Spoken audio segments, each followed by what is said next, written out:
Hello everyone, welcome back to RCH Builders. So last thing that you've seen out here was the footers poured. We now have all the cinder block walls up. We did not get that on video because that is another crew. So it's not us doing that. But cinder block walls are all up and in place. The only thing they need to do is they'll have to come back and add about 20 cinder blocks. I think they ran out. They didn't have enough, which I'm the one who purchased them, and I guess I was just 20 blocks shy, it looks like, which is not that big a deal, really. It was late, and they did try to do all of this in one day. So with them doing it all in one day, and it was too late to go grab any more. But that's a lot of cinder block. The other thing that we had started doing, what we had been doing that day, is we had started to fill the cinder block. So this cinder block wall is going to be poured solid, and all we did, so what we have here, what we had them do, let me come back here and take a look at this. So we have got 12-inch wide cinder block up to roughly about a foot below grade or so. So it stair steps up depending on as the grade goes, and the lighting from the sun here makes it a little hard to see from back there, but you'll see it stair steps up through there. And the reason is what will happen is the brick that we have to put on there, it's not going to be structure, it's going to be a facade. The reason it's there is because this is a historical area and we need to try to match this brick as best as possible. That brick's already been decided by the architect what one it will be. It will match that as closely as can be for new brick, but it will sit on top of the 12-inch and come up. So the cinder block wall here is actually doing all the structural work, and the brick will just be so that historically the addition will look as close to the original as possible. So in that case, so what we were doing is we did an entire pallet of 80-pound concrete, and we got to about here. So that's from there all the way to here, but we were only filling up to about an inch or two below where it goes from 12-inch to 8-inch block. The reason we did that is because we have to put in some anchors at the top of the wall that will tie the sill plate to the wall itself, and so those are going to be about 10 inches. So they would come through this whole block here and then stick down about 2 inches into that one. Technically, actually, because they're 10 inches overall and needs to stick up a little bit, it might only stick down about an inch or a half inch down here. But I just wanted to make sure that we weren't going to interfere with anything like that. Plus, on top of that, the harder part about this is doing the 12-inch. And the reason is because you got to try and dump it down into that little bitty cell there. When we do the 8-inch, we can pour it straight down, which is a lot easier to dump there. So that'll be a lot easier. So we're doing that. We got to about there. We got just a little bit. That's probably about 2/3 of the way down the wall with the 12-inch. We got just a little bit more there. This back wall that goes across here, where this is separating the basement from the crawl space, this wall is all 8-inch. None of it is 12. That's because there won't be any brick back there. It's just needed for the structural purposes to allow this dirt to stay solid underneath the original house. So we've got that. The other side, because the bank over there, the way the ground slopes, it is a lot shorter. So when we go to do the 12-inch over there, it's not quite as much of it. So we got to watch our step here. Go. Over here, the wall's much shorter. Actually, at the very start of it down there, it's only 1 block high. So filling this up to the 12-inch will take a lot less time than that side over there did.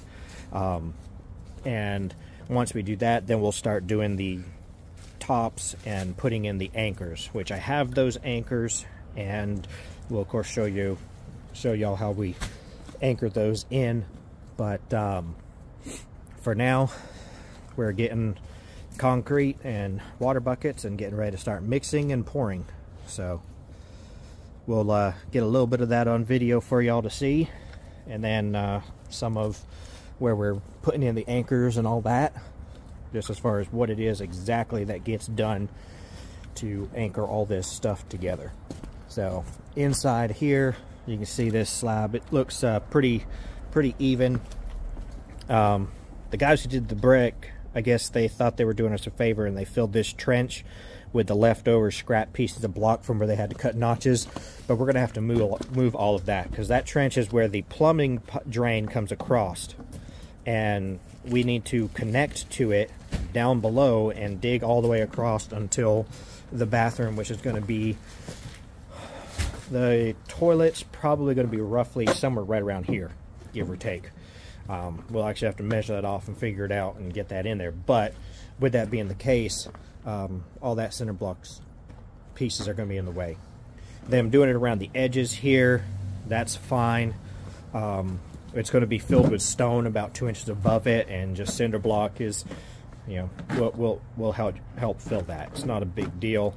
It's pretty common to fill with brick and block that's pieces left over. But yeah, over there, unfortunately, we're going to have to try to move all that. So we're going to get started with mixing concrete and go from there.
Alright, so that's all we got to do, is do that all the way around. The rest of the way, about that same distance from each other they will be, and we'll just be topping the rest of it off, the concrete, and that will allow them to all be uniform when we go to put the wall in.